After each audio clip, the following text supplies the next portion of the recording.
Hello and welcome to this video. Today we're going to be doing a lecture on Nietzsche's Christ. The reason why I've decided to do this lecture is because I do think that Nietzsche is one of the most influential thinkers and also a very influential modern day thinker on the figure of Jesus Christ throughout the centuries. Because the reality is you have a lot of thinkers in the present day, and when I mean present, we're talking about the history of the entire theology after since Christ. There's a lot of thinkers out there with a lot of different views, and a lot of them are more similar to mainstream Christianity. They present something that you might hear in the church. These are like your St. Augustines, these are Aquinas. Of course, there's going to be differences and minute kind of areas of discussion and disagreement about who Christ was between these thinkers. However, if you're reading those works and you're reading those ideas, it's very easy to think, well, actually, that's quite similar to what I'm hearing at church. That's what my pastor is saying. And even if it's coming from an atheist, they are talking about a similar Christ. But what I do think that Nietzsche does quite interestingly is that he presents a completely different, if not a very novel picture and depiction of Christ. And as a result, in today's lecture, we are indeed going to be covering 6 things or these 5 things, and I'm going to split them into a further section at the bottom. So the first thing we're going to be talking about is why we should study Nietzsche's Christ. The second thing that I'm going to be talking about is what were the influences of Nietzsche's Christ. The third thing was, well, what was Nietzsche's Christ? And the fourth thing is, well, what was his criticism of Christianity's interpretation of Christ? And the final thing is, well, what is or how can we return to a true conception of Christ? Of course, this is according to Nietzsche and not according to the church. So there is that discrepancy there that you should be thinking in the back of your head, is that this is Nietzsche's depiction of what true Christianity was. This is not what the Orthodox Christian teaching is. And after that, like always with these lecture series, I will be providing you with a list of books that you can purchase or you can read. Links to those will be in the description below. So if you do want to read some of the materials about it, you can definitely check it out. The Amazon links will be below. So without further ado, let's get right into the first topic, which is why we should study Nietzsche's Christ. Now, Nietzsche is one of the biggest thinkers, as I've said, on Christianity, and is someone who I do deeply admire.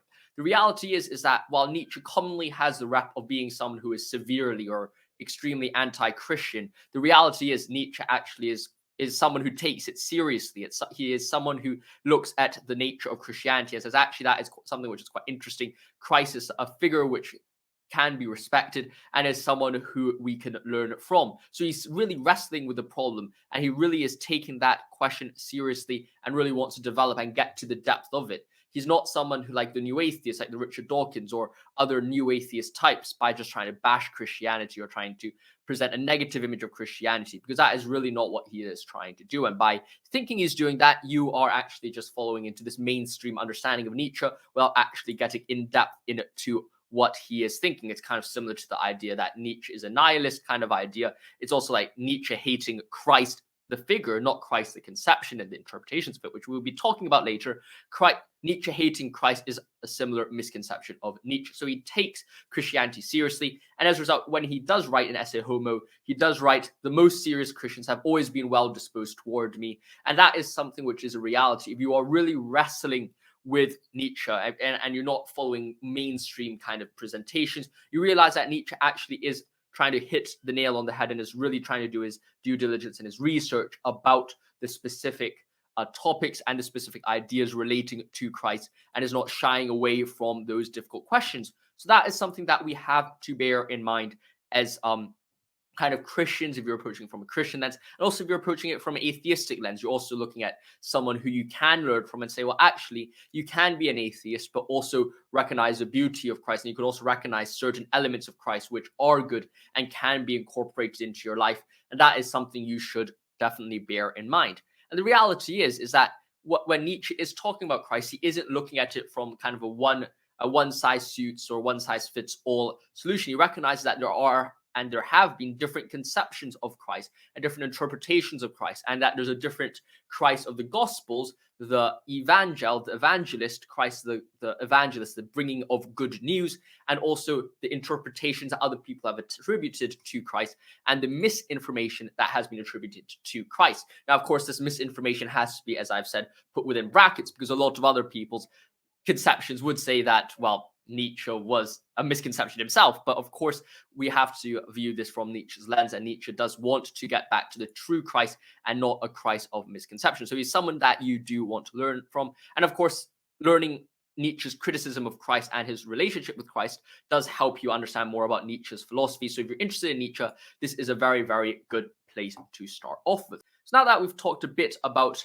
Nietzsche's, why we should study Nietzsche's Christ, let's turn to a bigger question, which is, well, what were Nietzsche's influences? Now, of course, the first thing which should be noted, and this is something that I have said already, is that Nietzsche's Christ should not be seen as the Christ of the church. It shouldn't be seen as the Christ seen in Paul's letters. It shouldn't be seen as the Christ of St. Augustine and of these other thinkers, especially the reformers like Luther and Calvin.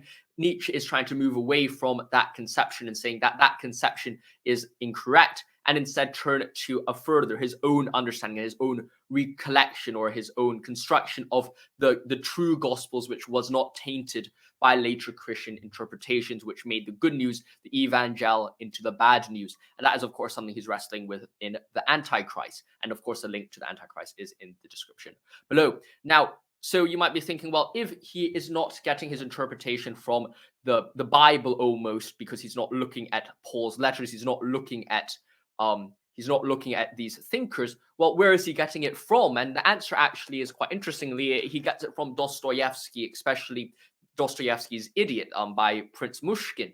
And he's looking at that, and he thinks that, well, actually, what Dostoevsky picks out is actually a very Christ-like figure, and that Christ-like figure is precisely Christ-like, not because of any of the things he teaches per se, but by the fact that he lives out what he preaches. He practices what he preaches, and he actually acts upon it and lives a good life. It is a mold of living. It's a framework that we are working with, instead of something which is perhaps a binary of saying, well, is his teachings good or is his teachings bad? That's not what Nietzsche is talking about, and that's not what he's getting from Dostoevsky. Rather, he is getting something along the lines of, well, actually, the Idiot is providing this framework of someone who lives true to a certain set of moral codes and follows it till the end. That self-control, that power from being able to have that control to live with that within that framework is something which is very important and can be quite helpful. And as a result, I do say that he respects the Christian mode of Christ, not the church's adoption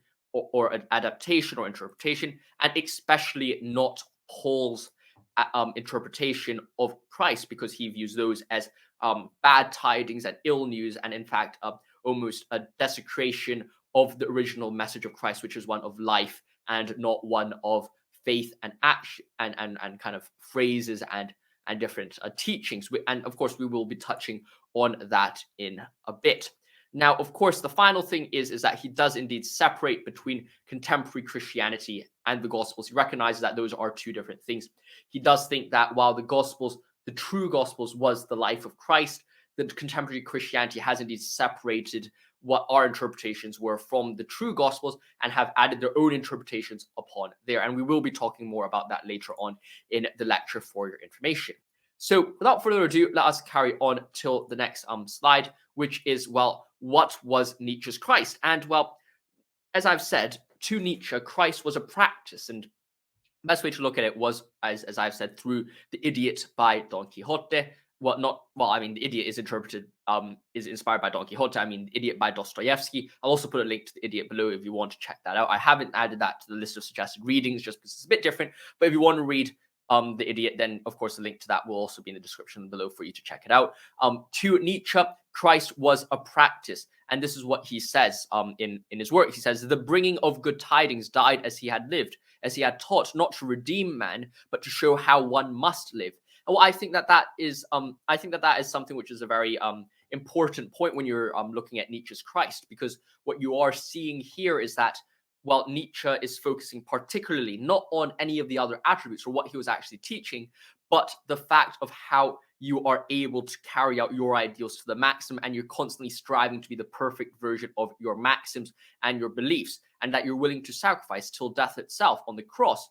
that ability to continue fighting and that ability to continue developing yourself towards where you want to be. And in the same way, that is also why in Thus Spoke Zarathustra, I think if I remember correctly, he also says that if Jesus grew older, he'll probably have recanted his belief. But that doesn't change the fact of his respect for Christ. And that is precisely because he recognizes that, well, actually Christ was living his life to the fullest and living those values to the fullest.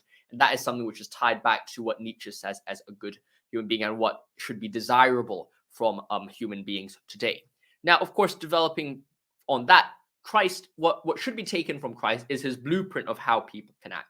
And in some sense, he writes that, well, actually, that blueprint of Christ is somewhat possible, if not even necessary for some people today. So it's this idea that Christianity is almost taken Christ out of context to say that actually Christ was on this other level. Rather, what Nietzsche is saying is that, well, actually, we should not view Christ as this other level and that we are just below him. We should view Christ as this role model and not only view it like that, but also become a Christ-like figure. And when I say becoming Christ-like, it's not to say believe or have faith in God, and we'll talk about that in the next slides, but it's almost to say that, well, actually, by being a Christian, you could almost have a completely different set of values and morals, but at the same time, you could be a Christian by following those values to the extreme and by having great self-control and wisdom and discipline and perseverance with those beliefs. And that is what we're talking about when we're talking about Nietzsche's Christ in relationship to how people can act and how people can incorporate it into their lives. And the reason why he thinks it's possible, if not necessary, is actually traced back, and this is what Walter Kaufmann suggests, traces it back to The Idiot. And by reading The Idiot, Nietzsche was able to understand that actually there is a mold of Christ. There is a mold of Christ, a Christ-like figure, a Christ-like archetype, which can be put into different circumstances in society. And that's what Dostoevsky does very well in The Idiot, is that, well, by putting a Christ-like figure into these different molds, what they're able to do is to say, well, actually, this mold, might seem weird. Actually, by putting Christ into these different figures, we can adopt that idea, that courage to embrace certain values, even if they go against what everyone else believes and what everyone else prefers, is something which is possible, and which is something that people can do. And that's definitely something which is good. That said, you also should turn to the flip side and say, well, actually, Christ only represented half of Nietzsche's ideals. And what I mean by that is, well, Nietzsche had the ideal person has great endurance and perseverance, but the difference where Christ does tie in or is different from this ideal is that instead of only having great perseverance and also having great endurance and ability to take it to advantage, Christ only had perseverance and endurance to follow his values. Now, that's some point where you could disagree with Nietzsche by saying, well, actually, Christ was quite successful because his values were so influential, regardless of whether they were interpreted correctly or not. However, that's kind of on the side note, and that's something you could think about, but it's not necessarily, we're not talking about whether Nietzsche was correct or not. We're just mainly talking about what Nietzsche actually believed about Christ. Now, developing on this, you could talk about the idea of Christ as well. And this is why I said is that, well, what does it mean when Nietzsche respects Christ's endurance? Well, the reason is that, well, he had a vision of what he wanted, and he held on to that vision and that mission until his death. Of course, Nietzsche would have liked to think in Zarathustra that the Christ figure would indeed have changed his mind after looking at the world and observing and living and developing. But nevertheless, it is something that he was able to stick till the bitter end. And that is something that Nietzsche does indeed respect. And it's something which Nietzsche does indeed admire of Christ. And is that perseverance, which can be possible and if not necessary for some people to walk down that line. That's something which is very important. And perhaps you could abstract that even further and put it into the tale which I mentioned before, Don Quixote. It's that idea of Miguel de Cervantes that, well, actually, in some sense, he does it even better than Dostoevsky by creating an almost Christ-like figure in Don Quixote and put him in a completely ridiculous manner, in such a ridiculous manner that it is completely inconceivable by all stretches of the imagination, yet it still remains some sense of Christ-like nature. I mean, it almost takes the idiot to another level, and Don Quixote, I think, is a very good example of that. And while I don't necessarily agree with a lot of the depictions in Don Quixote, and I think it does take it ridiculous to a completely ridiculous level, I think that kind of sense of conviction that Nietzsche is admiring in Dostoevsky is taken to a next level in Don Quixote. And perhaps if you do read Don Quixote and The Idiot, by comparing them to, you actually get a further understanding of what Nietzsche is talking about, of what Nietzsche's Christ was, and what is that element of endurance and perseverance, which is an admirable. Now, let's turn on to criticisms of Christianity's interpretation, because as I've said throughout this lecture, um, not Dostoevsky, but Nietzsche was not very, very happy with the presentation of Christ, or the interpretations of Christ, in the works of Calvin, Luther, the Reformists, and also even in Paul himself. He in fact calls Paul almost the worst thing which could have possibly happened to Christ's message, even though of course Christendom was only there because of Paul. However, that Christendom is the Christendom of that ill tidings that was transformed away from the original good news. And that's something which can be thought about, and that's something which can indeed be wrestled with. And of course, the first criticism that he has two criticisms that Walter Kaufmann identifies: faith against action and faith against reason. We'll first talk about faith against action. First thing is, he views Luther's sola fide as going against the action of Christ. Now, of course, you could say that his criticism of Luther was not exactly accurate, just because in reality Luther's sola fide does not completely exclude works, but nevertheless it does emphasize faith so much so that it puts a focus on Christ's redemptive factor. If we turn back to the previous thing, it focused on Christ's redemptive factor instead of his actions, which goes against this bringer, the first phrase that you see here, this bringing of glad tidings, died as he lived, as he taught, not to redeem man, but to show how one must live. By putting the focus on sola fide, what Luther is doing is to put that focus on the redeeming aspect instead of how one must live. So that in some sense to Nietzsche becomes an inversion of the morals. It becomes an inversion of the good tidings. It becomes an inversion of what Christ was trying to preach, a religion of action instead of one of faith only. And of course that ties in to his criticism of or his criticism of the focus on faith and the reasons given, the psychological reasons being given here. And of course, the reason why Nietzsche is willing to take this more perhaps non-orthodox view is because he views that discrepancies can be explained in a psychological way. He views that Paul's focus, and in some extension Luther's focus, and in extension most of the people who focus on faith, is because they recognize the inability to become the perfect man. If you cannot even fulfill the Judean law, which was set in the past, well, how can you possibly fulfill, in Nietzsche's conception, the Christian law, which is a more demanding one? Because it's not only saying, well, follow these sets of rules, you must live these sets of rules. And to live a set of rules is way different to just follow them. Because, I mean, just think about it. When you're back in school and the teacher tells you to shut up at the back of the class, it's one thing to just follow the rule, but to live that rule, it's a completely different thing. I mean, if you're talking about football in the back of a class with your friends and talking about team tactics and things like that, I mean, yes, you might stop talking about it, but have you lived out that rule? Perhaps not. So that is what Nietzsche is saying, is that these thinkers failed to recognize the difficulty, or they actually fully recognize the difficulty of becoming that perfect human being. So they give up that perfect human being. And as a result, they say, well, let's just have faith and use faith as the deus ex machina to solve all problems. So as a result, that is what I mean when I say Christ's calling is more difficult than the Jewish teachings. Nietzsche is saying that Christ's teaching is the most difficult thing. And as a result, by kind of defaulting into faith, you not only drop back from Christ's original calling, you're also dropping back from the Judean law as well. Now you go further and say, well, actually, what happens is that by getting rid of action and focusing on faith, you actually depreciate the value of this world and this life. By focusing so much on faith and how you can just be saved via unity in the church or via belief in God, what happens is that this world becomes nothing, because then you have the afterlife, and then you have kind of faith, and you have that to protect you. So at the end of the day, you might be entering a mentality saying, well, what's the worst that can possibly happen? I'm saved now. That's great.